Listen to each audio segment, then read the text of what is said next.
જય ધન્વંતરી. ઘરના ડાયરામાં બોલતી હોઉં ને એવું લાગે છે. જો કે વાતો પણ આપણે એવી જ કરવી છે. સો આજનો મારો વિષય છે role of vaidya in various COVID conditions, pathophysiology of COVID-19. બહુ જ બધી જગ્યાએ મારે કોવિડ માટે બોલવાનું થયું છે. આ કદાચ હું 12મી 15મી વાર બોલી રહી છું. કેટલી બધી કોલેજોમાંથી આવ્યું છે, કેટલા બધા વૈદગણો તરફથી આવ્યું છે. સો વસ્તુ કેવી છે કે પેથોફિઝિયોલોજી જ્યારે કોવિડની વિચારવામાં આવે, વોટ ઇઝ કોવિડ? અરે યાર, આપણને ક્યાં ખબર હતી કોવિડ શું છે? અને મોડર્ન સાયન્સવાળાને ક્યાં ખબર હતી કોવિડ શું છે? આવ્યું પછી ખબર પડી. એટલે એમાં આયુર્વેદ પોઈન્ટ ઓફ વ્યૂ જો આપણે વિચારીએ તો બહુ બધું વિચારી શકાય એમ છે. એક વ્યૂ એવો છે કે ભાઈ જનપદો ધ્વંસ વ્યાધિ, વિપરીત વાયુ, દેશ, કાળ, જલ, ફાઇન, એમાં આપણે પીએચડી કરી શકીએ એમ છીએ. બીજો એક વ્યૂ એવો છે કે ભાઈ પ્રજ્ઞાપરાધ, તો ભાઈ બધા રોગનું મૂળ પ્રજ્ઞાપરાધ છે, તો હવે આ કળિયુગ આવ્યો છે ને એના લીધે બધું દૂષિત થયું છે ને એના લીધે રોગ થયો છે. ફાઇન, દેટ ઇઝ સુશ્રુતાચાર્યએ કીધું છે. આપણને બધાને પરીક્ષા હતી ને ત્યારે બધું બહુ મોડે કરતા હતા. પ્રસંગાત ગાત્ર નિસ્પર્શાત સહશ્વાસાત સહભોજનાત. બરાબર છે. ઔપસર્ગિક રોગાશ્ચ સંક્રામંતી નરામ નરમ. કયા રોગ? કુષ્ઠમ, જ્વરશ્ચ, શોષશ્ચ, નેત્રાભિષંધ એવ છે.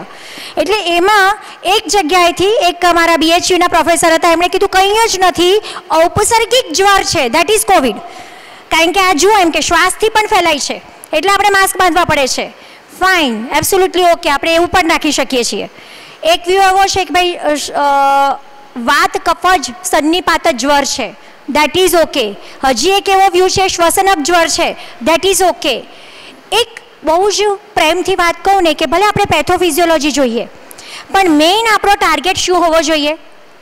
વ્યક્તિ સારું થાય, બસ. ફાઇન, તમે ગમે તે રીતે વિચારો તો કોઈ પણ રોગની પેથોફિઝિયોલોજી, હમણાં જ સેકન્ડ યરમાં મેં સરસ મજાનું લેક્ચર લીધું બાળકો સામે.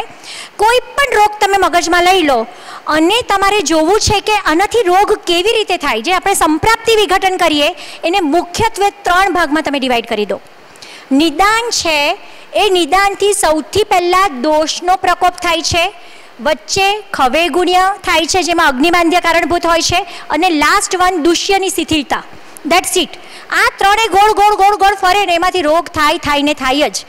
અમારે શું હોય કે મારો સબ્જેક્ટ છે રોગ વિકૃતિ વિજ્ઞાન, એટલે બાળકોને એવું હોય કે મેડમ તમે પહેલાં રોગનું તો સંપ્રાપ્તિ વિઘટન અમને નહોતું કરાવ્યું, પરીક્ષામાં એ જ આવ્યો, એટલે મારે કંઈક એવું આપવું પડે કે હું તમને બધા જ રોગનું સંપ્રાપ્તિ વિઘટન કરાવી દઉં, એટલે પરીક્ષામાં ટેન્શન જ નહીં. સો એ જ કોન્સેપ્ટ હું અહીંયા લગાડું છું. એક વસ્તુ કેવી છે કે દોષ પ્રકોપ, એમાં મહર્ષિઓએ વર્ષો પહેલાં કહી દીધું છે. એક પ્રકોપ છે ચયપૂર્વક અને બીજો છે અચયપૂર્વક, ઇન્સ્ટન્ટ. ચયપૂર્વક એટલે નિરાતે ધીમે ધીમે ધીમે ધીમે આ રસ ધાતુ ક્ષય ને આ ધાતુ ક્ષય ને એના લીધે વાયુની વૃદ્ધિ ને ફાઇન, એ ધીમે ધીમે ચયપૂર્વક પ્રકોપ થાય. જ્યારે એક્ઝામ્પલ આપું, અતિસારમાં કહી દીધું છે મારું તો ભય શોકાભ્યામ શીઘ્રમ હિ પરિકુપ્યતિ. આમ સાંભળીને આપણને અતિસાર થઈ જાય ભય અને શોકથી, ધેટ ઇઝ અચયપૂર્વક પ્રકોપ. એટલે આમાં ક્યાંક દોષોનો અચયપૂર્વક પ્રકોપ થાય છે, પણ એમાં એની સાથે બીજી 2 મહત્વની વસ્તુ છે. એક ખવે ગુણ્ય. એઝ ઇફ અમારા વિદ્યાર્થીઓ મને પૂછે મેડમ આ ખવે ગુણ્યમાં નથી સમજ પડતી, એટલે હું પછી એમને કહું કે તમારા ઘરની બાજુથી હું જતી હોઉં અને ખબર પડે અહીંયા તમારું ઘર છે તો હું ચા પીવા ઘૂસું, પછી બહુ સારું માનપાન મળે તો મને જમવાનું મળે, પછી હું જવાનું નામ જ નહીં લઉં.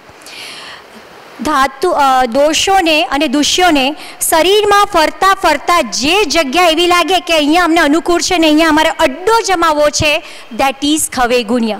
પહેલાં ખવે ગુણ્યની અવસ્થા હોય છે, એના પછી સ્ત્રોતો દુષ્ટિની અવસ્થા હોય છે. બરાબર છે.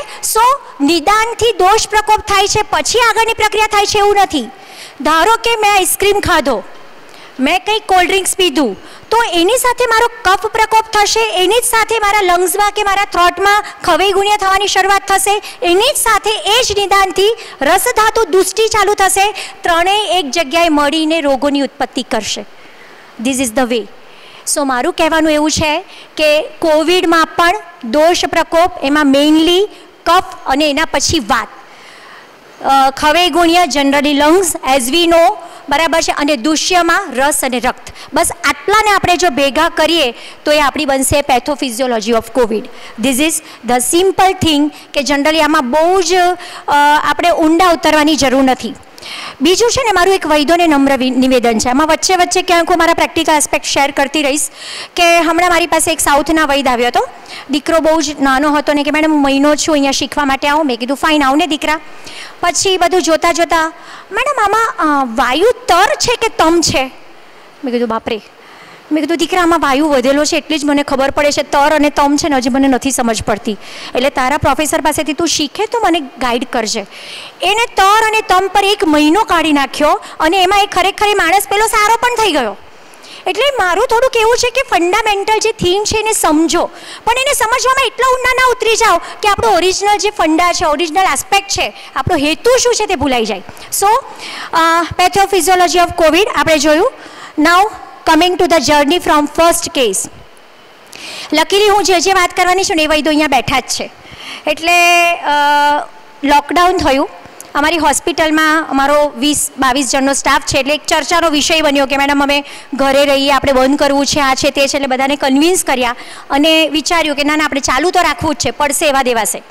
ઇનિશિયલ છે ને ફોન પર હવે આપણને કંઈ સમજ નથી પડતી કોવિડ શું છે એટલે, અને કોવિડમાં આપણને કંઈ જ ખબર નથી. ધીમે ધીમે એમ થાય કે શરદી થશે ને તો લક્ષ્મી વિલાસ રસ અપાય, ખાંસી છે ને તો શ્વાસ કુઠારને એવું અપાય એમ. એટલે એવું ફોન પર અમે કોઈકને ગાઈડ કરતા હતા. પેશન્ટ કોઈ આવ્યું નહોતું. અહીંયા આપણી પાસે વૈદ અરવિંદ સહાણે છે જ, બેઠા જ છે. પહેલું પેશન્ટ એમણે મને રિફર કર્યું હતું, કોવિડ કન્ફર્મ હતું. ડૉક્ટરે કંઈક તો એડમિટ થવાનું કીધું હશે અને હરીફરીને પેશન્ટ અમારી પાસે આવ્યું અને એણે મને કીધું કે મેડમ એક પેશન્ટ છે આવી રહ્યું છે. હા પોતે. મેં કીધું પેશન્ટ પોતે આવે છે? તો કે હા. એટલે મેં કીધું આડું મર્યા, કારણ કે સ્ટાફને એ રેડી કરવો પડે ને. પછી બધાને કીધું કે કોવિડનું પેશન્ટ, એટલે બધા કોવિડનું પેશન્ટ આવે છે. એટલે જરાક માસ્ક સરખું કરી લીધું, પીપી કિટ બધી સરખી કરી લીધી. અને યુ વોન્ટ બિલીવ, એ હજી પણ મને એ દિવસ યાદ છે. અમારો એક ડૉક્ટર બહાર એને ઊભા રાખ્યા હોસ્પિટલની બહાર, બરાબર છે. ડૉક્ટર ભાર્ગવ કરીને હતો, એ બિચારો પીપી પહેરીને એને તપાસવા ગયો. પેલો પાછો આવ્યો ને જ્યાં જ્યાં ચાલ્યો ને ત્યાં અમે સેનિટાઈઝર નાખ્યું છે. એટલો બધો ફિયર હતો. એને તપાસ્યું, અમે એને દવા આપી, બરાબર છે, દવા લઈને બધું ગયું. પણ એ દિવસે તો એવું હતું કે આની પીપી કિટ પહેલાં બાળી નાખો, શું કરીએ. મેં કીધું ફાઇન, રિલેક્સ. પણ એ એટલું પેનિક એટમોસ્ફિયર હતું, તમે કેટલાકને કન્વિન્સ કરો. સો એ વખતે પછી એ પેશન્ટ દવા લઈને ગયું અને લગભગ 4-5મા દિવસે અરવિંદે મને જણાવ્યું. હવે આમાં શું હતું, તમારી સીટી સિવિયારિટી છે ને એ તમને ખબર પડે પછી વધવાની જ હોય. પ્રોગ્રેસિવ ડિસઓર્ડર છે, બરાબર. એટલે તમને ખબર પડે ત્યારે કદાચ સીટી સિવિયારિટી 12 કે 15 હોય, જે 4-5મા દિવસે મેક્સિમમ હોય ને પછી એ રિઝોલ્વ થતું હોય, બરાબર. એટલે પછી પેશન્ટ પાછું કંઈક તો લઈને અરવિંદ પાસે પાછું ગયું કે મને સારું નથી થતું, એડમિટ થઈ જઈએ. એને બીજો સીટી સ્કેન કરાવ્યો, એમાં સિવિયારિટી વધી ગઈ હતી. એટલે પહેલાં અરવિંદનો મારો પર ફોન આવ્યો, મેડમ પેલું તો 5 દિવસથી જવા જાય છે પણ આપણે સિવિયારિટી તો વધી ગઈ છે.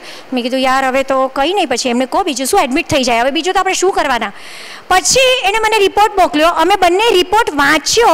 એમાં ક્લિયર કટ લખ્યું હતું કે ઇટ ઇઝ ઇન રિઝોલ્વિંગ ફેઝ. અમને બંનેને ધરપત થઈ. પણ પહેલાંને શું હતું, જરાક વીમો પાકે ને એટલે દાખલ થવાની ઈચ્છા હતી કે ભાઈ મારું બધું વીમામાં કવર થઈ જાય. તો પછી અરવિંદભાઈ સાથે અમે ડિસ્કસ કર્યું અને પછી જે કોન્ફિડન્સ ડેવલપ થયો. અરવિંદભાઈ તમે કેટલા પેશન્ટ આમાં જ આ જ દવાથી તમે સારા કર્યા હશે? જીપી લેવલે, બરાબર છે, ક્લિયર કટ. એ થયું તે થયું. એટલે એક વસ્તુ, આ એક અમારી જર્નીની શરૂઆત હતી કે એ જે માહોલ હતો અને એના પછી તો જે ધીમે ધીમે ડેવલપ થયું. રોજની 80 to 100 પેશન્ટની ઓપીડી અમે ખાલી કોવિડની જોતા હતા. અમારા બધા જ ડૉક્ટરો, છેલ્લે તો એવું હતું કે એક ડૉક્ટર એક કેબિન લઈને બેસી જતા હતા. ખાલી બાયપેપ અને વેન્ટીવાળા જ મારી પાસે આવે. બાકી તો બધા આસિસ્ટન્ટ ડૉક્ટરો જ એટલા માસ્ટર થઈ ગયા હતા કે બસ સેમ દવા આપી દો, એનો પ્રોટોકોલ ફિક્સ હતો. એટલે 1-2 વસ્તુ મારે તમને અહીંયા શેર કરવાની છે કે આયુર્વેદમાં ક્યાં પ્રોબ્લેમ થાય છે. તમને કદાચ ખબર હશે કે કોવિડ વખતે મેં બહુ બધા મારા વિડીયોઝ વાયરલ કર્યા હતા, બરાબર છે. ઓછામાં ઓછા સુરત અને સુરતના આઉટ ઓફ, મતલબમાં ગુજરાતના આઉટ ઓફ ગુજરાતના પણ મારી પાસે 40 to 50 એવા કોલ્સ આવ્યા કે બેન તમે આ સારું નથી કર્યું. સો મને બહુ દુઃખ થયું કે ફાઇન, તમે સારું કેમ નથી કર્યું એનું મને રીઝન આપો. કે આપણી બધી સ્ટાન્ડર્ડ દવા તમે લોકોને આમ જ શેર કરી દો. આમાં તો એમ કે નાડી, પ્રકૃતિ, વય, દેશ, કાળ, સાત્મ્ય બધું જોઈને નક્કી કરવાનું હોય. આવું તમે કેવી રીતે બધાને કહી શકો? પછી મારે કહેવું પડે છે દરેકને કે ભાઈ આખો દેશ મરવા પડ્યો હોય ને ત્યારે આવું જોવા ના બેસાય, ન ચાલે, બરાબર છે. શું કહેવાનું એ હતું કે મારી પાસે 50 આવા ફોન છે તો એની સામે 800 મારી પાસે એવી કોમેન્ટ છે, મેલ લખીને મોકલ્યો છે કે મેડમ તમે જે કીધી અમે દવાના સ્ટોરમાંથી દવા લઈ લીધી ને અમારું આખું ફેમિલીમાંથી બહાર આવી ગયું છે, એનો મને આનંદ છે. પણ મારી ખાલી કહેવાની વસ્તુ એ છે કે મને 1-2 વૈદ્યોએ એવું કીધું કે હવે અમારી પ્રેક્ટિસ કેમ ચાલશે. અરે યાર, મારી એ ચાલે છે, તમારી ચાલશે જ. જેટલું તમે શેર કરશો ને એટલું લોકો વધારે તમારી પાસે એટ્રેક્ટ થશે, એટલું વિચારજો. સો અમે જે શરૂઆત કરી પછી લિટરલી લગભગ 2 થી 4 મહિના એવા હતા કે ખાલી કોવિડ ઓપીડી, કોમ્પ્લિકેટેડ, સિમ્પલ, એમાં પણ વેરિયસ એસ્પેક્ટવાળા, કોઈકને સુગર હોય છે, કોઈકને ક્રિએટિનિન છે, એ બધું હું તમારી સાથે શેર કરું છું. એમાં અમને પણ ઘણું બધું શીખવા મળ્યું અને એ આજે નિચોડ હું તમારી પાસે રજૂ કરું છું. પણ કહેવાનું એટલું છે કે મને કોઈ પૂછે કે તમારા શાસ્ત્રોમાં કોવિડ છે, એટલે હું એમ કહું કે અમારા શાસ્ત્રોમાં છે ને અત્યારે કોવિડ આવ્યો છે એ છે, આજથી 100 વર્ષ પછી નવો રોગ આવવાનો છે ને એનું પણ અમારા શાસ્ત્રોમાં લખ્યું છે. એટલું વન્ડરફુલ શાસ્ત્ર છે, અમે નથી સમજી શકતા એ અલગ વસ્તુ છે, બટ આજ પછી પણ જે ભવિષ્યમાં આવવાનો છે ને એ રોગનું પણ અમારા શાસ્ત્રોમાં વર્ણન છે. એ છે ને દેવ દ્વારા સર્જિત શાસ્ત્ર છે, મનુષ્યએ બનાવેલું નથી, સનાતન, સત્ય, શાશ્વત, કોઈ પ્રશ્ન જ નથી. એટલે આ ખુમારી દરેક વૈદમાં હોવી જોઈએ. So this is the way, the journey from first case. Overall experience, કોવિડમાં મારો ઓવરઓલ એક્સપિરિયન્સ કેવો રહ્યો હું તમને ટૂંકમાં શેર કરું છું કે આટલા પેશન્ટો જોયા પછી there is no better treatment than Ayurveda for COVID. આ મારું એક અનુમાન નથી, આ મારું એક તારણ છે. રિઝલ્ટ્સ ઇન 7 to 15 days ચોક્કસ જ રિઝલ્ટ મળે છે. Effect starts from next day. Ayurvedic treatment is helpful even with allopathic treatment. કોઈકને એવું છે કે બેન અમારી પેલી મારે બંધ નથી કરવી, ફાઇન તું ચાલુ રાખ, મારો એવો કોઈ આગ્રહ નથી, પણ મારી તો ચાલુ જ રાખજે, એક આટલી રિક્વેસ્ટ છે. In most cases line of treatment was almost same. એટલા માટે કે આપણે બધે નથી પહોંચી શકતા તો એક પ્રોટોકોલ આપણે બનાવવો પડે. તમને કદાચ ખબર હોય તો વચ્ચે ઇન્દુ હોસ્પિટલમાં કોવિડનો આખો વોર્ડ ચાલુ કરવામાં આવ્યો હતો, જાની સરે રાજકોટમાં એક સેન્ટર ચાલુ કર્યું. તો ગવર્મેન્ટ પાસેથી પણ તમને કોઈ પરમિશન જોઈએ ને તો એનો પ્રોટોકોલ હોય. એટલે મારું કહેવાનું એવું છે કે એક પ્રોટોકોલ ડિસાઇડ કરો ને તમે આપી દો તો માણસો એમને આંખો બંધ કરીને એ વખતે પછી એવું ના વિચારાય કે પિત્ત પ્રકૃતિ છે, શરદ ઋતુ છે અને આ આપણે આપશું તો ગરમ પડશે. ના, આપણે ક્યાં મહિનાઓના મહિનાઓ દવા લેવી છે. અઠવાડિયું 15 દિવસ કદાચ દવા ગરમ પડશે પોસાશે. રેમડેસિવિર આ લોકો આપતી વખતે વિચારે છે? પેશન્ટ આવ્યું ને સીધું ઠોકી દેશે તો પછી યાર આપણી ત્રિભુવન કીર્તિ ક્યાં ગરમ પડવાની છે. સો એ કેવું છે કે ઓલમોસ્ટ પ્રોટોકોલ સેમ હોય છે, છતાં પણ customise treatment yields better and faster results.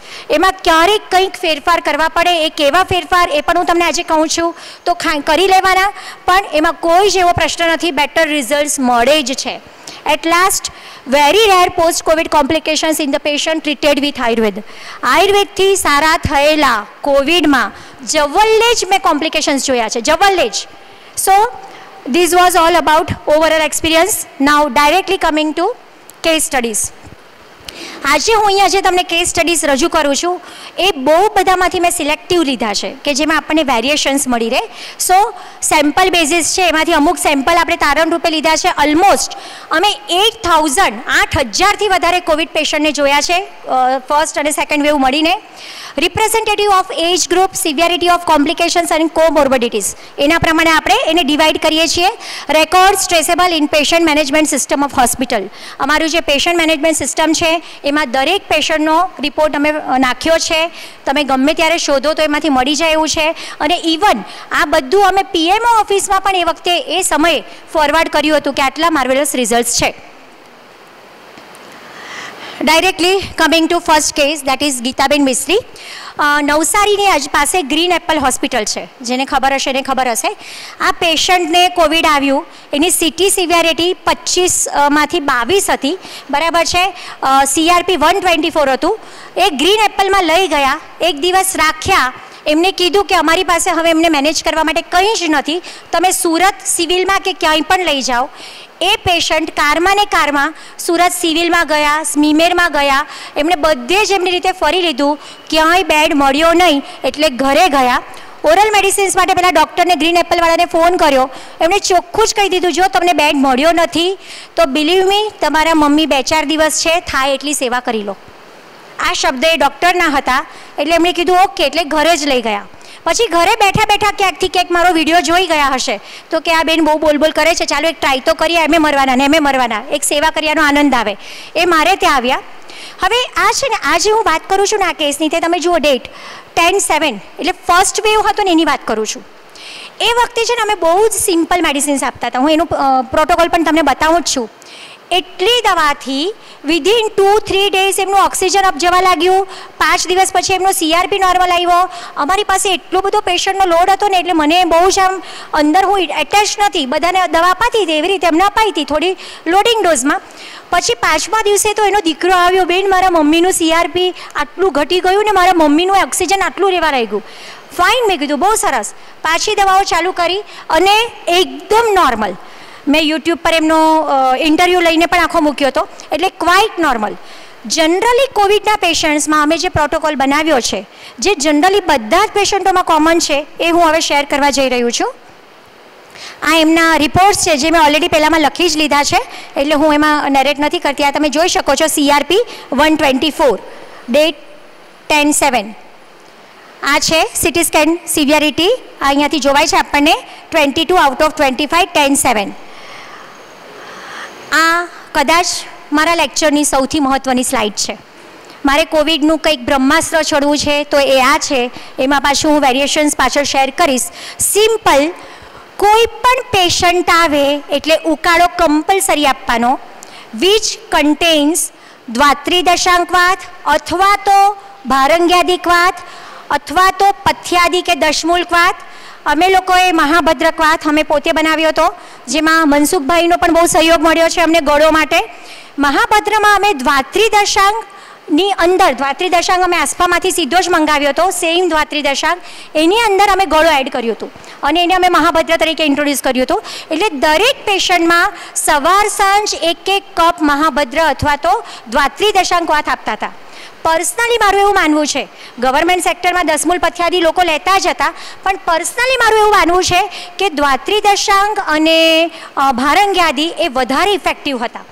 પછી મારા ગવર્મેન્ટમાં મારા બહુ જ કલીગ્સ છે એટલે મારે ડિસ્કશન કરવાનું થયું કે ભાઈ તમે કેમ આની જગ્યાએ સિલેક્ટ કર્યું. એટલે એમણે કીધું કે જ્યારે આખા સ્ટેટને આખા દેશને પ્રોવાઈડ કરવાનું હોય ને ત્યારે કંઈક આપણે જોવું પડે. એટલે દશમૂલ પથ્યાદી ઇફેક્ટિવ જ છે, but these both are more effective.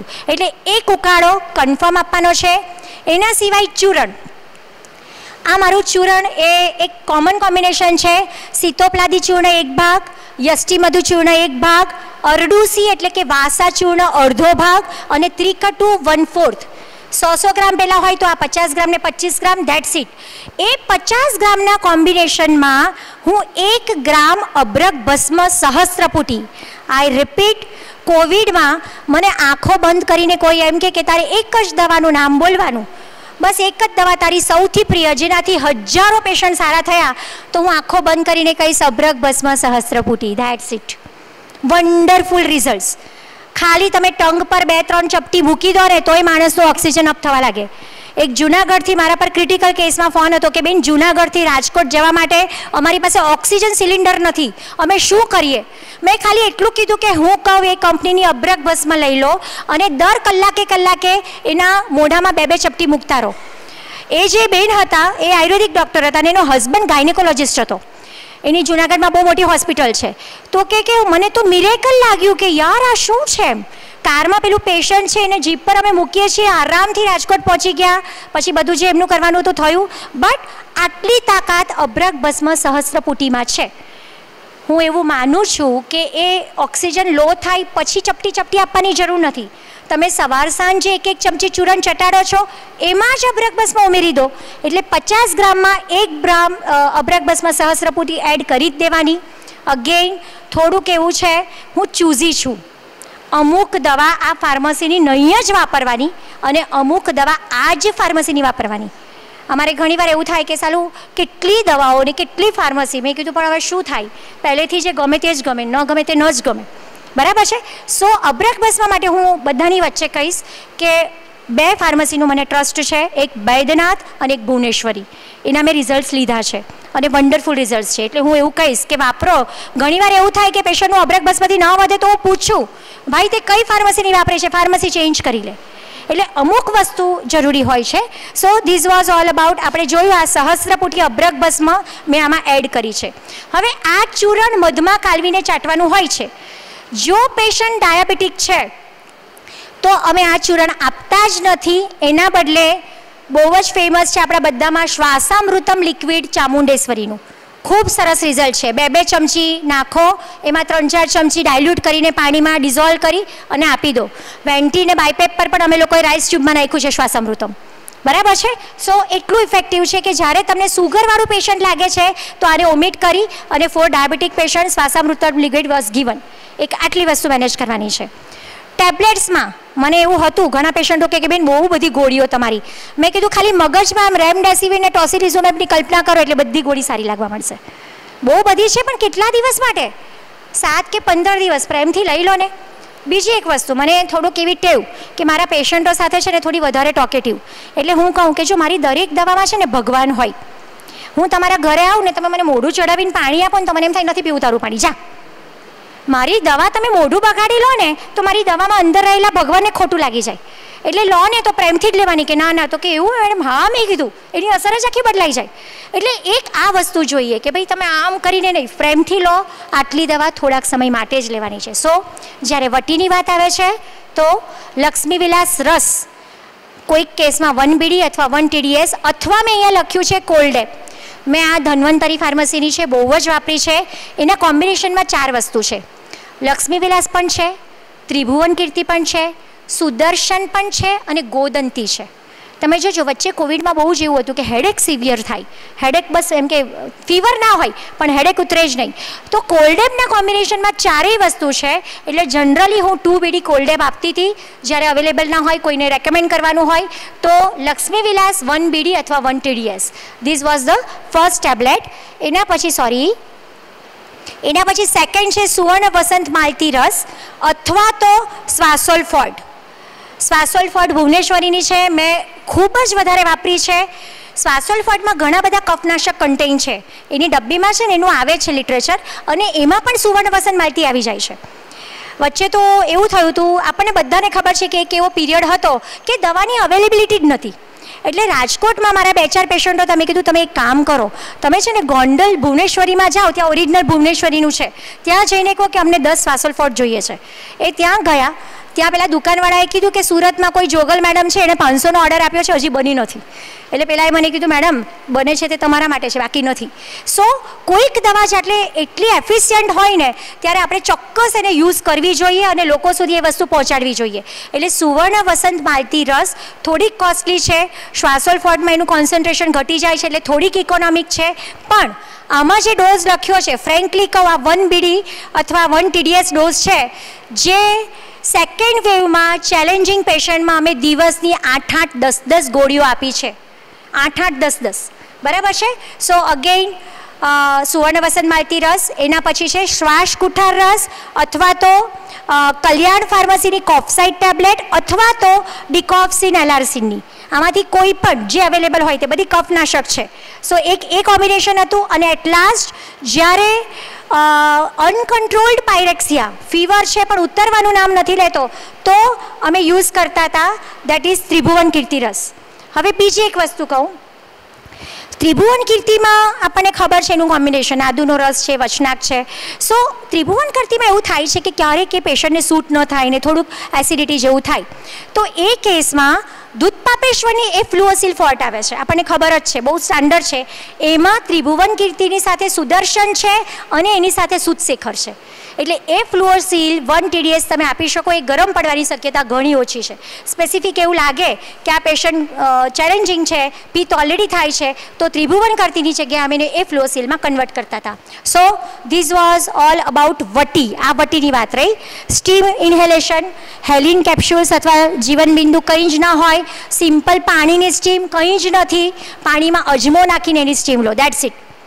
સ્ટીમમાં તમને ખબર છે કે અમે એટલું બધું ફોકસ કર્યું હતું કે ભાઈ ખરેખર અમે એટલા સારા રિઝલ્ટ્સ મેળવ્યા હતા કે અમારી રોજની આટલી કોવિડની ઓપીડી હતી.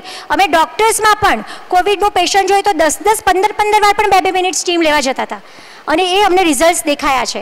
એટલે સ્ટીમ ઇન્હેલેશન એટલું જ ઇફેક્ટિવ હતું.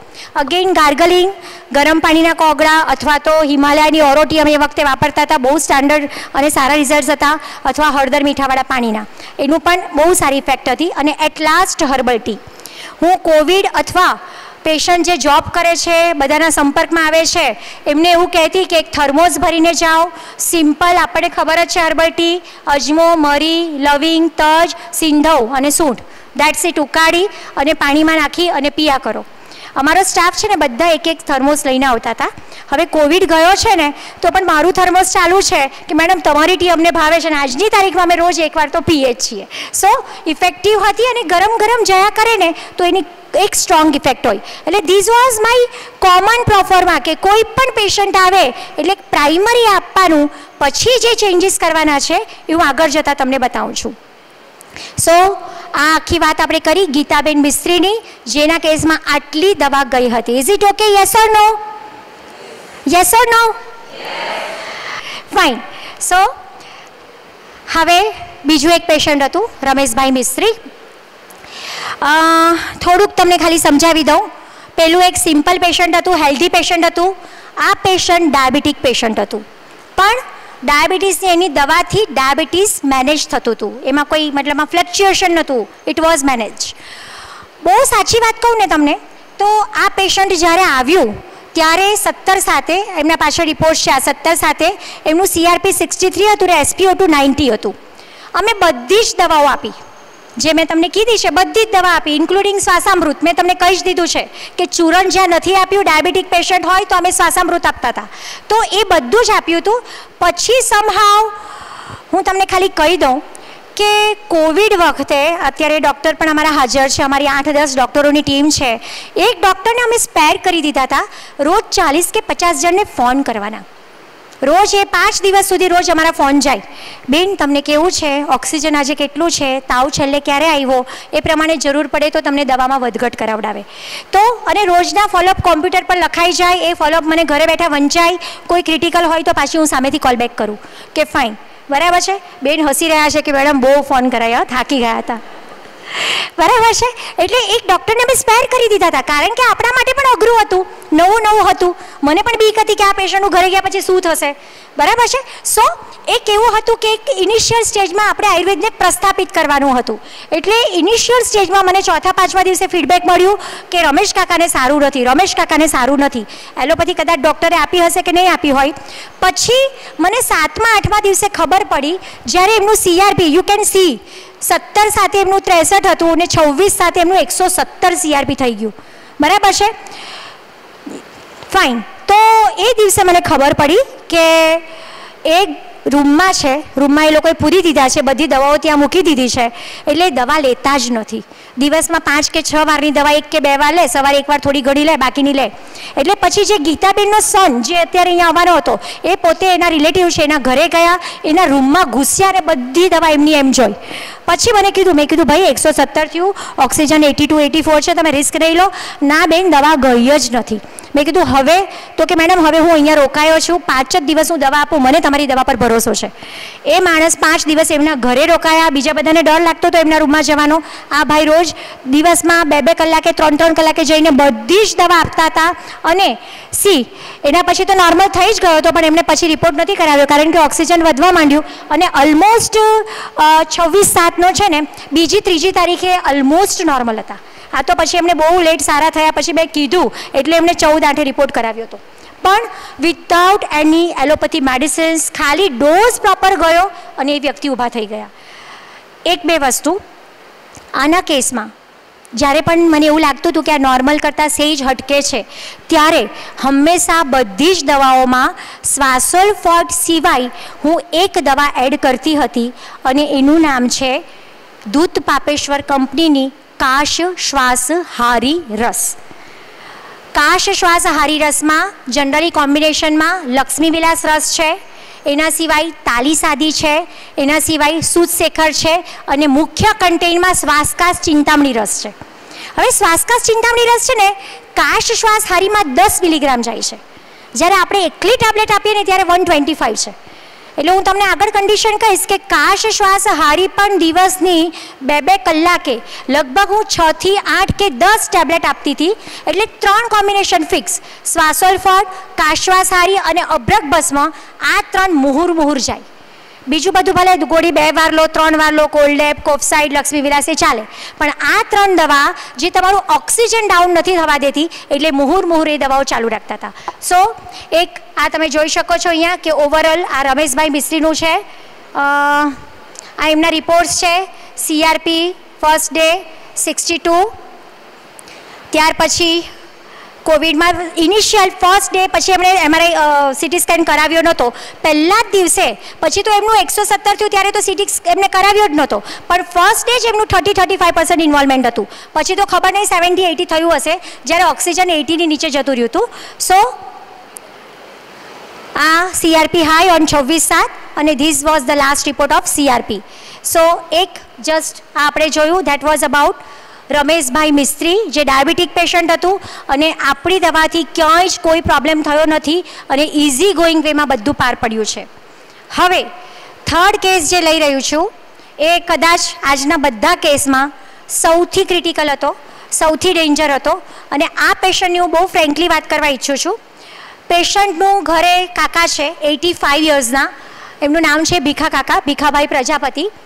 પેશન્ટનું ઘરે જ એમનું ઓક્સિજન ઓલમોસ્ટ 70-75 થઈ ગયું, પછી રાત્રે અચાનક 60ની નીચે જતું રહ્યું, એટલે તાત્કાલિક અડધી રાત્રે એડમિટ થઈ ગયા. એડમિટ થયા પછી ડૉક્ટર્સ દ્વારા એમને કહેવામાં આવ્યું કે ભાઈ 4 ટોસિલિઝુમેબ અને 6 રેમડેસિવિર આપવા પડશે, અને ડૉક્ટરે આખો દિવસ એમને જે ઓબ્ઝર્વ કર્યા એના પરથી ડૉક્ટરે એવું કીધું કે કાકાને રાત સુધીમાં કે કાલે સવાર સુધીમાં વેન્ટિલેટર પર લેવા પડશે. એટલે કાકાના જે સન હતા, હું અહીંયા આગળ તમને એનો વિડીયો પણ બતાવું છું કે ભાઈ આટલી એજ, અને કાકાને પોતાને એવું હતું કે અંદરનું વાતાવરણ જોઈને ગભરાતા હતા કે પેલું બપોર પછી આ ગયા, સવારે આવ્યા ત્યારે આ ભાઈ રહ્યા, કલાકમાં એ ગયા. એટલે જે ICUનું એટમોસ્ફિયર છે ને બહુ ડેન્જર હોય છે. એટલે એ કે ભાઈ મને ઘરે મરવા દો, મારું ઘર ભલું ને મારા ભગવાન ભલા. કાકાની બિલકુલ ઈચ્છા નથી, બિલકુલ કોઓપરેટિવ નહોતા. પેલા લોકોએ ડેરિંગ કરીને ઘરે લઈ લીધા. પેલા ડૉક્ટરે કીધું પણ ખરા, ઓન જે ડ્યુટી ડૉક્ટર હોય તો કે બેન એમ કે તમે આ બહુ ખરાબ ડિસિઝન લો છો. એટલે કે કંઈ વાંધો નહીં. ઘરે આવીને કાકાએ કીધું પેલા જોગી બેનની લઈ લો દવા, જે થવાનું હશે તે થશે, અને એમણે દવા ચાલુ કરી. સો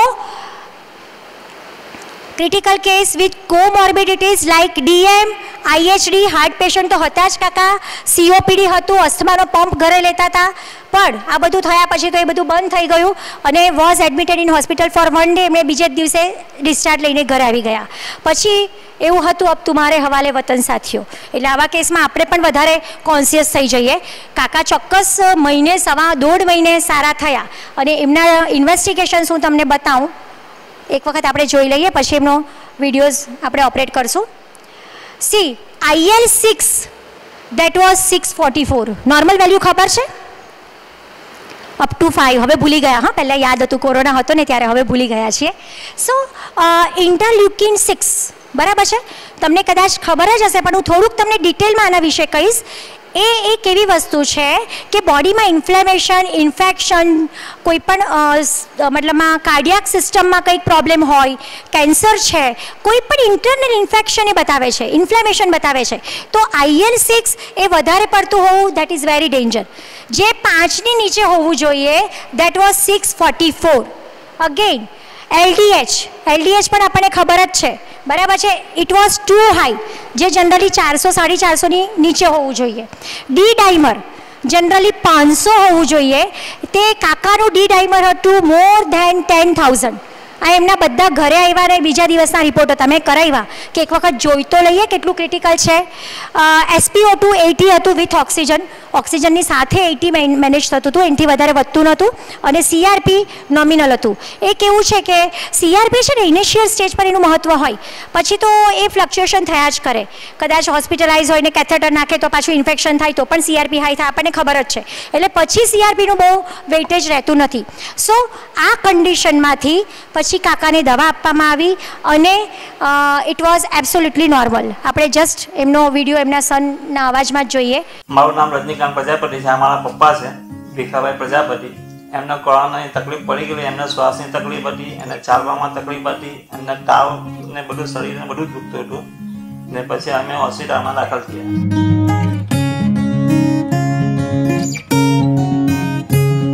એમને CRP જે 3 વખત CRP રિપોર્ટ કરાવ્યા, 3 વખત એમને કોરોના પોઝિટિવ હતો. ડૉક્ટરે મને કીધું CRP રિપોર્ટ કરાવવા પડશે. ડૉક્ટરે મને એવું સજેશન કર્યું એમને ઇન્જેક્શન મૂકવા પડશે, 6 ઇન્જેક્શન મૂકવા પડશે, જરૂર પડે તો 40,000ના પણ ઇન્જેક્શન મૂકવા પડશે. એ બધી રજૂઆત કરી પણ મારે એમની ઉંમર પ્રમાણે ઇન્જેક્શન મૂકવાની મારી બિલકુલ ઈચ્છા નહીં હતી. એમને જ્યારે ઓક્સિજન ઘરે હતા ત્યારે ઓક્સિજન લેવલ એમનું 65 થઈ ગયું. એટલે અમારે ઇમરજન્સીમાં એમને ઓક્સિજનની જરૂર હતી, હોસ્પિટલમાં દાખલ કરવું પડ્યું. મારા ભતીજાએ મને સજેશન કર્યું કે ડૉક્ટર દેવાંગીબેનની તમે આયુર્વેદિકની દવા કરો. એટલે એના માટે મેં પહેલાં જ ફોન કરીને પહેલાં એપોઇન્ટમેન્ટ લીધી ને સમય પ્રમાણે હું અહીંયા આવી ગયો ને મારી ફાધરની ટ્રીટમેન્ટ ચાલુ થઈ ગઈ. અમારે બધા મેડિકલમાં હોસ્પિટલમાં બધા રિપોર્ટ કરાવ્યા, એમાં D-dimer 10,000ની ઉપર હતું. એ અમને ટેન્શન હતું. પ્લસ એ અમારા ડૉક્ટર દેવાંગીબેન એમને પણ એ વિચારતા કે આ દવાથી આ ઓછા થવા જોઈએ. પછી એમને ટ્રીટમેન્ટ ચાલુ કરી, દવા ચેન્જ કરીને 10 દિવસની અંદર જે 10,000ની ઉપર હતું D-dimer તે સીધું 5,200 થઈ ગયું ને 5 દિવસમાં એમનું CRP 35 હતું, એની જગ્યાએ સીધું 21 આવી ગયું 5 જ દિવસ. પછી પાછા 5 દિવસમાં મેં કોર્સ કર્યો. એમને કીધું પાછા 5 દિવસનો કોર્સ કરો. જો અત્યારે કોર્સ 5 દિવસનો પૂરો તો અત્યારે CRP એમનો 6.2 પર છે ને પહેલાં કરતાં રિકવરી એકદમ ફાઇન. એટલે હળતા પડતા થઈ ગયા. ડૉક્ટરે કીધું કે વેન્ટિલેટર પર રાખવા પડશે. મારા ફાધર આજે હળતા પડતા થઈ ગયા, પહેલાં કરતાં પણ સરસ ફળે. એટલે આયુર્વેદિક દવા કરવાની દેવાંગીબેન અમે ખાલી 1% મહેનત કરી છે, બાકી 99% ડૉક્ટરની મહેનત છે. મને એવું લાગે સવારે 10 વાગે ને સાંજે 7 વાગે દેવાંગીબેન પોતે રિપોર્ટ કરતા કે એમને દાદાને કેવું છે. ને બીજું છે કે અહીંયા સ્ટાફથી માનીને બધા તમને કોપરેટ કરે છે. એટલે તમે બધી રીતે આપણને કોપરેટ કરાવ્યા છે ને આયુર્વેદિકની દવા મેં તો અત્યારમાં 10 જણે કહ્યું કે તમારા કોરોના એટલે પહેલે ફર્સ્ટ પ્રેફરન્સ એને જ આપ્યું કે તમે આયુર્વેદિકમાં તમે અમને મળી લો. બહુ સારા ડૉક્ટર છે. એ મારા ઘરના 5 મેમ્બરને લઈ આવ્યો. જે ધન્વંતરીવાળા એમ કહ્યું તમને પોઝિટિવ છે 5 જણ ને 3 જણને, તો હું 3 જણને આયુર્વેદિકમાં દેવાંગીબેન જોગલ પાસે લઈ આવ્યો ને એની પાસે ટ્રીટમેન્ટ કરાવી અને બધું ફર્સ્ટ ક્લાસ છે. કોઈ તકલીફ નથી દવાથી આયુર્વેદિકની ને તમને બધી રીતે તમને કોઈ વાંધો નહીં આવે. કારણ કે મારા ફાધર જો 85 વર્ષની ઉંમર જો હલતા ચાલતા થઈ જતા હોય તો પછી યંગ હોય કે એમથી નીચેવાળા ઉંમરવાળા તો એ કેમ સારા ન થાય એમ. એટલે બહુ સારું છે ને સ્ટાફથી માનીને દવાથી મને એ જે કે ટ્રીટમેન્ટ આપે તમે કરો તો અઠવાડિયામાં કોરોના તમે એકદમ ફર્સ્ટ ક્લાસ ચાલતા થઈ જવા. આ એમનો મને અભિપ્રાય પડે. મેં તો 10 જણે કીધું છે ને હું અત્યાર પછી પણ કહું છું કે આયુર્વેદિકમાં તમે દેવાંગીબેન જોગલનો એકવાર કોન્ટેક્ટ કરો. માણસ ડૉક્ટર ના પાડી દે કે આ 2 દિવસમાં જવાનું હોય એમને સારા કરી દીધા, એવા બી અમારા ઘરના એક્ઝામ્પલ છે. D-dimer સ્પેસિફિક D-dimer માટે મારે 10,000 આવ્યું ને એટલે મારે એક અલગ દવા ચાલુ કરવાનું વિચારવું પડ્યું. એ વખતે છે ને મને ખબર પડે ને કે આમનું લેક્ચર છે આમનું લેક્ચર છે, તો હું બધાના જ કોવિડ પર લેક્ચર સાંભળતી એ ખરા બોલતી એ ખરા, બરાબર છે. એમાં ક્યાંકથી મને એવો રેફરન્સ મળ્યો કે સ્પેસિફિકલી વસાકાનું D-dimer પર બહુ સારો રોલ છે. હવે બહુ ફ્રેન્કલી કહું તો જનરલી વસાકા વાસાયા વિદ્યમાનાયામ આશાયામ જીવિતસ્ય ચ રક્તપિત્ત ક્ષયિકાસી કિમર્થમ અવસિદતિ. આપણને એવું ખબર છે કે ભાઈ રક્તપિત્તમાં સ્તંભક કામ છે ને વસાકાનું. તો એટલે મને સારું એમ થાય કે આવું ના હોય. એટલે જે ડૉક્ટર વાપરતા હતા ને એને મેં ફોન કર્યો. મેં કીધું સાહેબ તમે તો વસાકાનું કીધું પણ વસાકા તો એન્ટીકોએગ્યુલન્ટ, એ તો રક્ત સ્તંભક છે. તો આમાં તો કે જો બેન એક વાત કહું, મને કંઈ તમારે જેટલું આવડે નહીં કે વસાકા મેં વાપરીને મને રિઝલ્ટ મળ્યું. હવે તમારે જે સમજવું હોય તે સમજો. એટલે પછી મેં વિચાર્યું કે આયુર્વેદમાં જ્યારે કંઈ નથી સમજાતું ને ત્યારે પ્રભાવ, બરાબર આપણે એવું ભણ્યા છીએ ને, કંઈ ન ખબર પડે તો પ્રભાવ. હું મારા વિદ્યાર્થીઓને શીખવાડું કે કોઈ એમ કે આની પેથોફિઝિયોલોજી શું, આમાં શું છે સંપ્રાપ્તિ વિઘટન, આમાં કેમ મને આવું થયું, બહુ વધારે પૂછે ને એટલે હું કહી દઉં વિપ્રાન ગુરુન ઘર્ષયતામ પાપમ કર્મમ ચ કરવતામ, પૂરું. એટલે કંઈક એવું છે કે ભાઈ પ્રભાવ છે. મેં ખરેખર કાકાની દવામાં મેં કીધું ભાઈ પેલો ભાઈ આટલો કોન્ફિડન્સથી કહે છે કે હું આટલા ગામડામાં મેડમ ખાલી અરડુસીથી હું બધાના D-dimer નોર્મલ કરું છું, આપણે તો દવા કોઈ આપવાની બાકી જ નથી રાખી. 10,000 ખબર પડી છે તો એક વાસા ઘનવટી ચાલવામાં ચાલુ કરવામાં શું જાય એમ. એટલે મેં ચાલુ કરી વાસા ઘનવટી 3 TDS, બરાબર છે. અને એના 5 જ દિવસમાં એમનું તરત જ 5000થી નીચે થઈ ગયું અને પછી તો નોર્મલ થયું ત્યાં સુધી શરૂ રાખ્યું. પણ બીજું એક વસ્તુ આ કાકામાં મેં નથી આપી, પણ એના પછી મેં ડી ડાઈમરમાં બહુ સારા રિઝલ્ટ લીધા હોય તો એ બહુ ફ્રેન્કલી કહું છું, વશિષ્ઠ સરની રેવપ્લેક ટેબ્લેટ આવે છે, જેમાં 3 જ વસ્તુ છે, ભલ્લાતક, ચિત્રક અને ગુગળ. ગુગળ 500 મિલીગ્રામ છે, ભલ્લાતક 250 છે અને ચિત્રક 50 છે. That's it. અને એ 2 ટેબ્લેટ મેં દિવસની 12 ટેબ્લેટ એટલે 6 ટાઈમ્સ પણ મેં અમુક કેસમાં આપી છે અને એનાથી રિઝલ્ટ્સ લીધા છે. સો એક મેઇનલી આ વસ્તુ મેં તમને ફોકસ કરી કે આ કાકાનું એક પણ એલોપેથી દવા નથી ગઈ, એક પણ ઇકોસ્પ્રિન નહીં, કોઈ પણ એવું એન્ટીકોએગ્યુલન્ટ ઇન્જેક્શન નહીં, કમ્પ્લીટ આયુર્વેદિક દવાથી કાકા મસ્ત થઈ ગયા છે. સો ધીસ વોઝ કેસ 4. હવે મારા પર અનેક ફોન આવ્યા કે બેન આ કેસમાં તમે કઈ દવા આપી, એ હું તમારી વચ્ચે શેર કરું છું. આપણા જ એક સાથી મિત્ર કોણ હોઈ શકે? ડૉક્ટર જેનિલ નાયક, બરાબર છે. જેનિલભાઈ બહુ ક્રિટિકલ બધું લઈને આવ્યા હતા. કૌશિકભાઈ સાક્ષી છે, બરાબર છે. ઇનિશિયલ જ્યારે જેનિલભાઈ સુરતમાં એડમિટ થયા ત્યારે અમને ખબર પડી કે 90 to 95% લંગ ઇન્વોલ્વમેન્ટ છે. ફર્સ્ટ ડે અમને ખબર પડી જેનિલના કેસમાં. વલસાડના વૈદ્ય છે, બધા ઓળખે જ છે જેનિલને, બરાબર છે. બહુ જ સારી માર્વેલસ પ્રેક્ટિસ. હમણાં સારો થયો ને એનું કેસ પ્રેઝન્ટેશન કરવાનું હતું ત્યારે મેં એને ફોન કર્યો, જેનિલ તું અહીંયા આવ્યો, સારો થઈ ગયો, એ બધી વાત બરાબર, પણ તું મને એ તો કે અહીંયા આવ્યો એ પહેલાંની જર્નીમાં તે કઈ દવા લીધી હતી? કારણ કે આપણને ખબર જ છે કે આપણે કઈ દવા લેવાની. તો આટલો બધો સમય શું થયું કે સીધું 90-95% લંગ ઇન્વોલ્વમેન્ટ થયું? એટલે બહુ જ સ્પષ્ટ વક્તા છોકરો છે એને બહુ જ પ્રેમથી કીધું કે દેવાંગીબેન મારી એક જ મિસ્ટેક હતી કે ઇનિશિયલ સ્ટેજમાં મને ખબર પડી તો મેં એને કોવિડ તરીકે જોયો નહીં. જ્વરાદે લંઘનમ પ્રોક્તમ, મેં લંઘન ચાલુ કર્યું, આરામથી થોડોક બેસી રહ્યો, આપણે કંઈ કામ કે સાદી દવા લીધી, રસૌષધિને તો હું અડ્યો જ નહીં અને એમાં તરત 4-5મા દિવસે ક્રિટિકલ થઈ ગયું. એટલે જેનિલના કેસમાં મને સાથ જે ડૉક્ટરોએ આપ્યો છે એનું હું ચોક્કસ નામ રહીશ અને એમાં મહત્ત્વનું નામ કૌશિકભાઈનું છે, ડૉક્ટર કૌશિક મારું. એમણે પણ આપણને જે કોમ્બિનેશન આપ્યું છે, Kaushikbhai we are waiting for you, પાણી પીને તમે આવો, બરાબર છે. કૌશિકભાઈએ પણ એટલી સ્ટ્રગલ કરી છે અને અમે ઘણા બધા વૈદ્યોને ટચમાં લઈને એનું પ્રિસ્ક્રિપ્શન ડિસાઇડ કર્યું હતું. એટલે 90 to 95% lung involvement first day હતું જેનિલના કેસમાં અને 4થા કે 5મા દિવસે it went to 95 to 100% lung involvement. ડૉક્ટરો એની રીતે એમનું કામ કરતા હતા, બરાબર છે. એક દરેક રામને ભરત મળી જાય છે એમ જેનિલના કેસમાં એનો ભાઈ જોની એના ભરતનું કામ કર્યું હતું.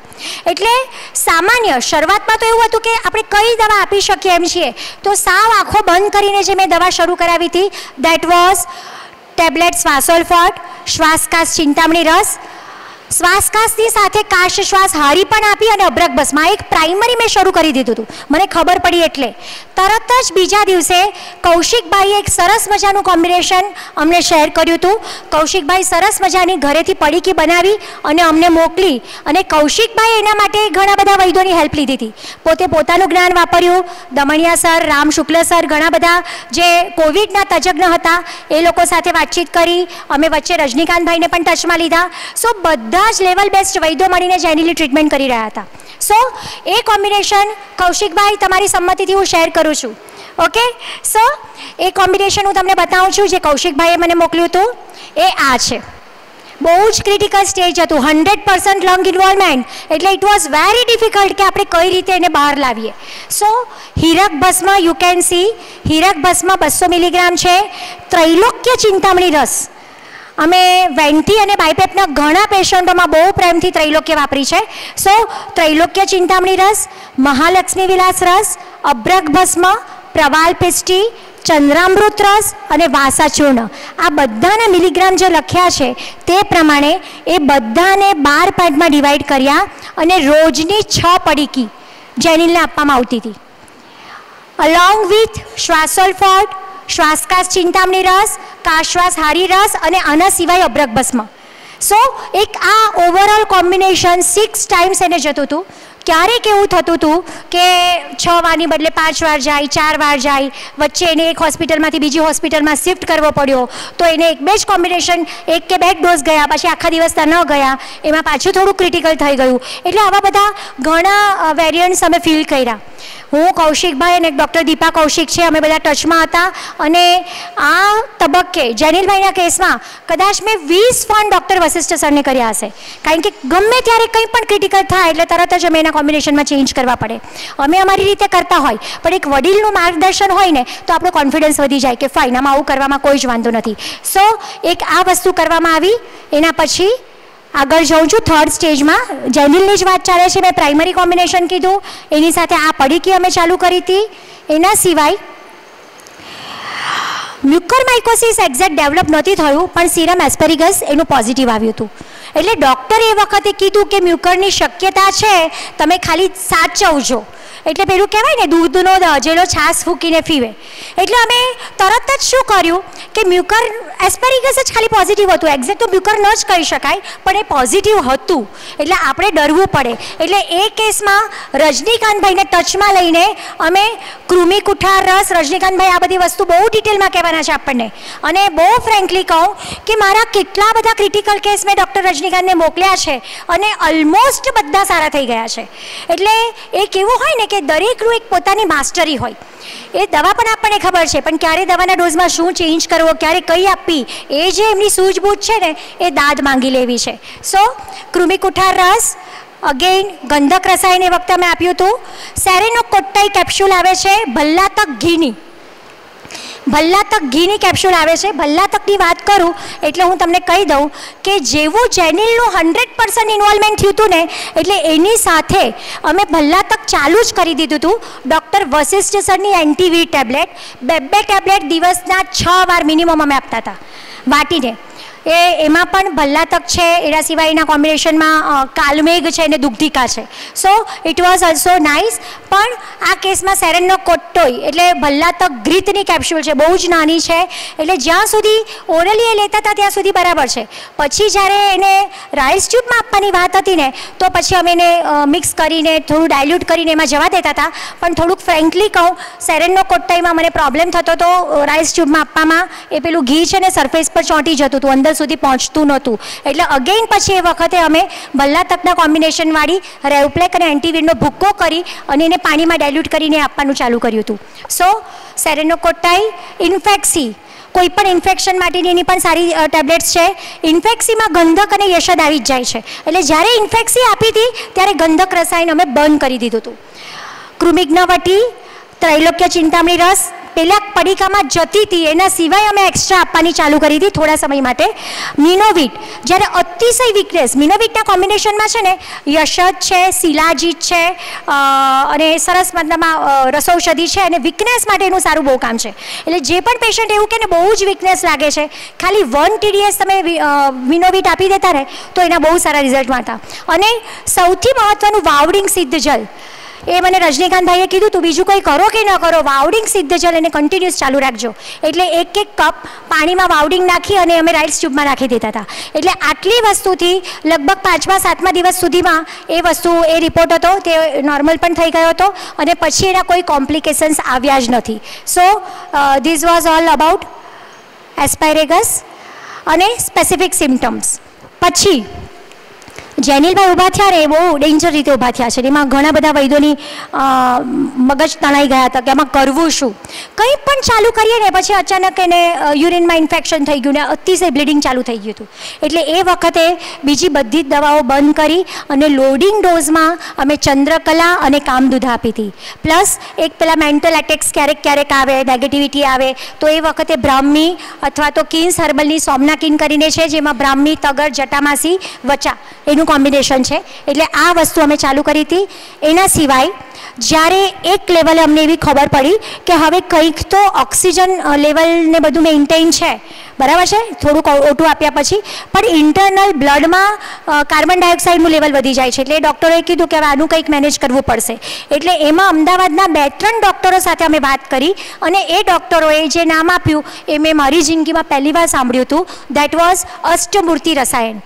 અષ્ટમૂર્તિ રસાયણ નામની દવા હતી કે જ્યારે પણ શરીરમાં કોઈ પણ વિષ જ્યારે પ્રભાવી થઈ જાય છે તો શરીરમાં વિષને નાશ કરવા માટે એવો જ અગદ હોવો જોઈએ કે જે વિષવાળું હોય, બરાબર છે. એટલે એક અષ્ટમૂર્તિ રસાયણ અને એક દૂષી વિષારી અગદ, આ પણ એક સ્ટાન્ડર્ડ કંપની બનાવે છે. અષ્ટમૂર્તિ રસાયણ પણ સ્ટાન્ડર્ડ કંપની બનાવે છે. એ બંને દવાઓ અમે સ્ટાન્ડર્ડ કંપનીની મંગાવી, એને પડીકામાં ડિવાઈડ કરી અને એ અમે ચાલુ કરી હતી. અને પછી લગભગ 5-7 દિવસે કે અઠવાડિયે એ કાર્બન ડાયોક્સાઇડવાળું જે હતું એ નોમિનલ થઈ ગયું હતું. સો એક આ જે આખી યાત્રા છે મેં અલગ અલગ સ્ટેજમાં પાર પાડી. એકવાર ફરીથી તમને જસ્ટ કહી દઉં છું. સ્વાસોલ્ફોર્ટવાળું કોમ્બિનેશન, આ હીરક ભસ્મવાળું કોમ્બિનેશન, એસ્પારિગસવાળું કોમ્બિનેશન અને એટલાસ્ટા, અને આ બધાના અંતે એબ્સોલ્યુટલી જે ઇનિશિયલ હતું એ બધું સારું થઈ ગયું હતું. અને હવે લાસ્ટ હું શેર કરવા જઈ રહ્યું છું જે કેસ છે તે, એમાં છે દીપક તુલસિયાની. એ ભાઈ હતા. થયું હતું એવું કે એ જ્યારે ઇનિશિયલી મારી પાસે આવ્યા હતા, at that time 95% lung involvement was there. એમનું 211 CRP હતું. મેં જેટલા પણ પેશન્ટ કોવિડના ટ્રીટ કર્યા છે એમાં મેક્સિમમ CRP ધેટ વોઝ 211. અને એમનો ઓક્સિજન 79. બહુ જ તમે મહેનત કરો તો એ 90 સુધી વિથ ઓક્સિજન, વિથ સપોર્ટ તમારું એટલું રહેતું હતું, એનાથી ઉપર જતું નહોતું. સો એ એટલા માટે મારી પાસે આવ્યા હતા કે ક્યાંય કોઈ જ પ્રાઇવેટ હોસ્પિટલ કે સિવિલ સ્વીમેરમાં ક્યાંય જગ્યા નહોતી. હવે જોવાનું જ હતું એટલે મેં કીધું તમે ખાલી ઓક્સિજન સિલિન્ડરની વ્યવસ્થા કરો. ઓક્સિજન સિલિન્ડર ઘરે લાવ્યા અને એઝ ઇફ આપણું જે કોમ્બિનેશન છે એમાં જે દવાઓ જાય છે ને એ દવાઓ મેં ચાલુ કરી. આ કેસમાં નવી શેર કરવા જેવી વાત જે મને લાગે છે કે પેશન્ટનું ઓલરેડી ક્રિએટિનિન હાઈ હતું, બરાબર છે. હવે ક્રિએટિનિન હાઈ હોય ને એટલે આપણને રસૌષધિ આપતા બીક લાગે કે ચલો શું કરીએ, આપીએ આટલી, કારણ કે આપણા ડોઝ જે હોય એના કરતાં તો આપણે મારફાટ આપી રહ્યા છીએ હમણાં કોવિડમાં. એટલે થયું એવું કે મને બીક તો લાગી, પણ હવે મેં કીધું કરવું શું, આપણી પાસે બીજો કોઈ રસ્તો જ નથી. એટલે ભગવાનનું નામ દઈને આપી. બિલીવ મી, આ એમનો ફર્સ્ટ રિપોર્ટ છે. 13/4 એમનું CRP 211 હતું અને ઓક્સિજન સપોર્ટ સાથે એમનું 79 to 90 ઓક્સિજન રહેતું હતું. 13 પછી 16/4 ફક્ત 3 દિવસ પછી 14-15 13-14-15 3 દિવસ મારી દવા ગઈ. 16/4 એમનું CRP હતું 84.7 અને એમનું ઓક્સિજન હતું 92 to 94. અને 22/4 એમનું CRP હતું 2.5 અને એમનું ઓક્સિજન હતું 96-97 વિધાઉટ એની એલોપેથી મેડિસિન્સ. બિલીવ મી, એના પછી મેં એમને ખાલી એટલું કીધું કે દવા પતી ગઈ 15 દિવસમાં, કાકા એકદમ ઓકે થઈ ગયા છે, તમે ક્રિએટિનિન કરાવી લો ને. ઇનિશિયલી 2.5 હતો, ઇટ વોઝ 1.9. સો આ કહેવાનું એ છે કે ભાઈ આપણી રસૌષધિ ખરેખર પ્યોર હોય છે ને તો ક્યાંય ક્રિએટિનિન પ્રોબ્લેમ નથી કરતી. ક્રિએટિનિનના પેશન્ટમાં પણ એક આ વસ્તુ આપણે પ્રેમથી વિચારવાની જરૂર છે કે આટલું બધું ડરવાની જરૂર નથી. So this was all about Deepak Tulsiani. એના રિપોર્ટ્સ છે, તમે જોઈ શકો છો. ફેરિટીન 907 બધું હાઈ જ છે અને નીચે છે CRP. ઓલરેડી બધી ડેટ સાથેના CRP મેં તમને શેર કરી દીધા છે અને આ લાસ્ટ છે 2.4 વાળો. હવે મારા જે મેઇન કેસ પ્રેઝન્ટેશન છે એ મેં પૂરા કર્યા અને મારી આખા લેક્ચરને હું કન્ક્લુડ કરી રહી છું કે ક્યારે કઈ દવાઓ વાપરવી. તો એ જસ્ટ આપણે નજર નાખી લઈએ. Modifications and prescription according various conditions of the disease.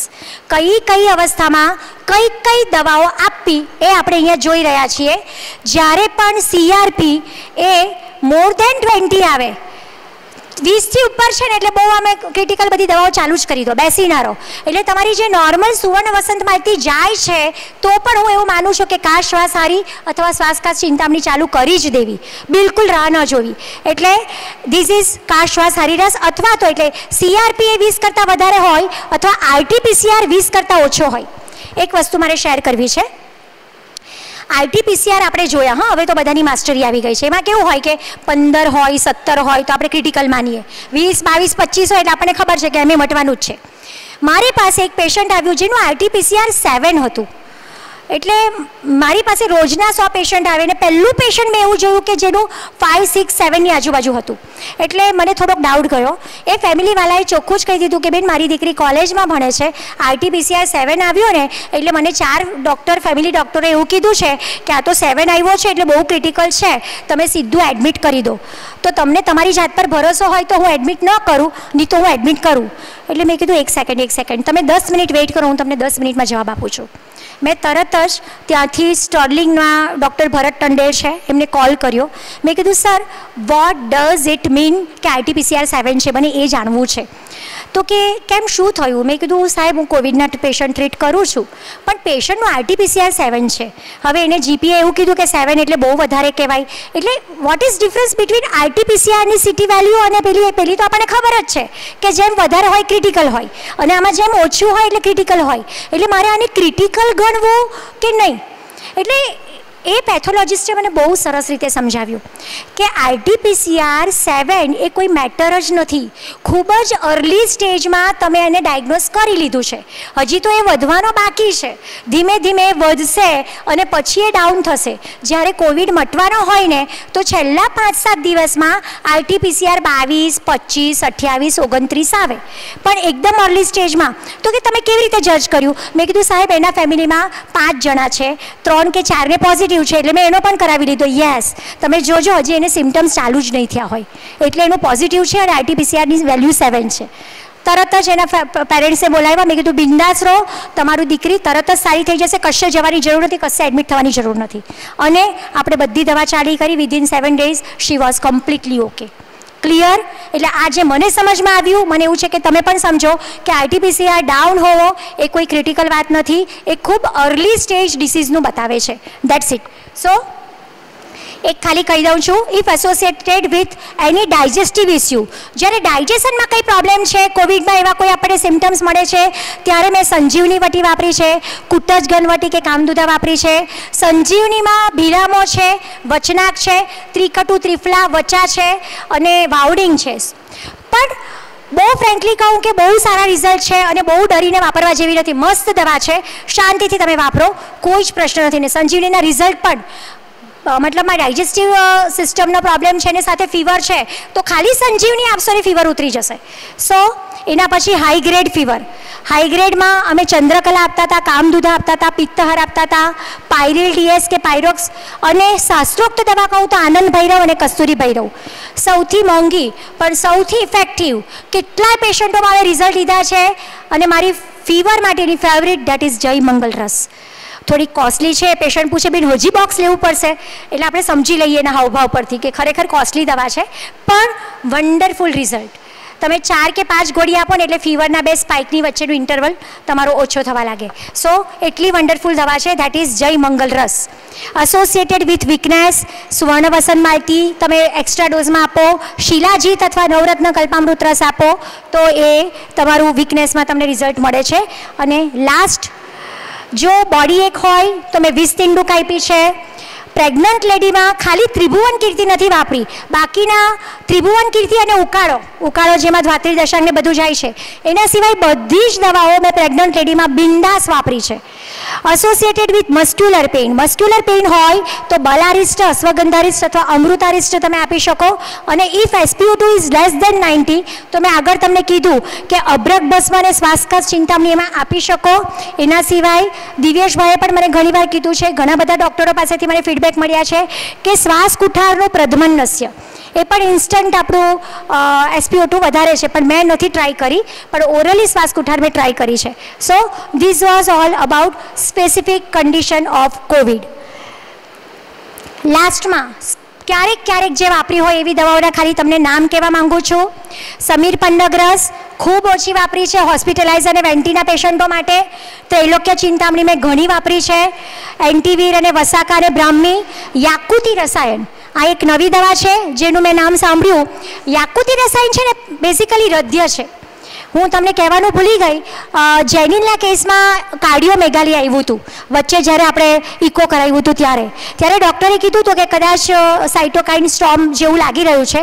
તો અમે પ્રિઝર્વેટિવ પોઈન્ટ ઓફ વ્યૂ કે ભાઈ સાચવેલું સારું, યાકુતી રસાયણ બૈદ્યનાથની આવે છે, હૃદય છે. મને ડૉક્ટર વશિષ્ઠ સરે ગાઈડ કર્યું હતું કે બીજું કંઈ નહીં કરો. મેં કીધું સર પ્રભાકર વાપરું, આ વાપરું. સર કે ના, યાકુતી રસાયણ વાપરો એટલે કઈ વસ્તુ ક્રિટિકલ થશે નહીં. એટલે યાકુતી રસાયણ 1 TDS અમે વાપરી હતી અને એના ખૂબ સારા પરિણામ જોવા મળ્યા હતા.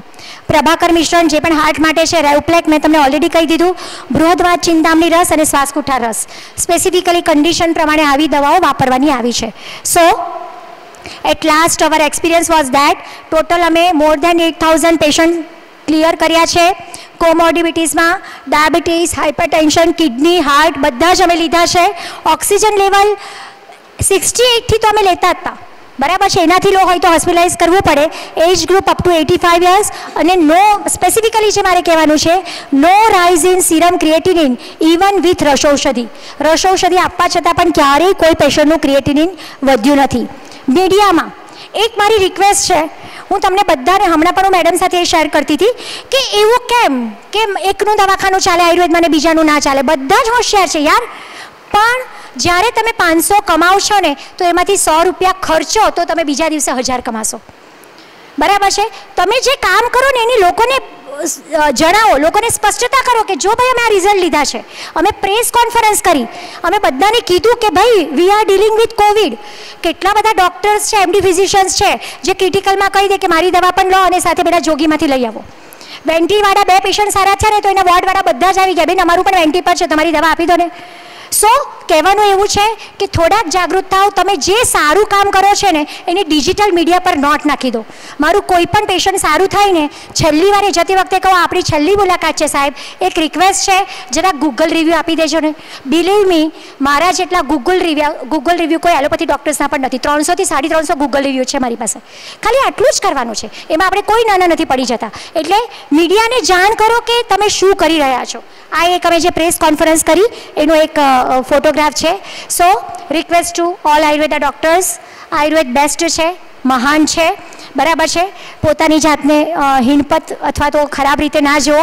હમણાં છે ને મારા વિદ્યાર્થીઓને ક્લાસમાં મેં કીધું, 1-2 જણા અહીંયા બેઠા છે, મેં કીધું કે એક વખત આપણે લગ્ન કરી લઈએ ને પછી બીજાની સામું જોઈએ ને એને વ્યભિચાર કહેવાય, બરાબર છે. એટલે બધા મારી સામું જોવા લાગ્યા.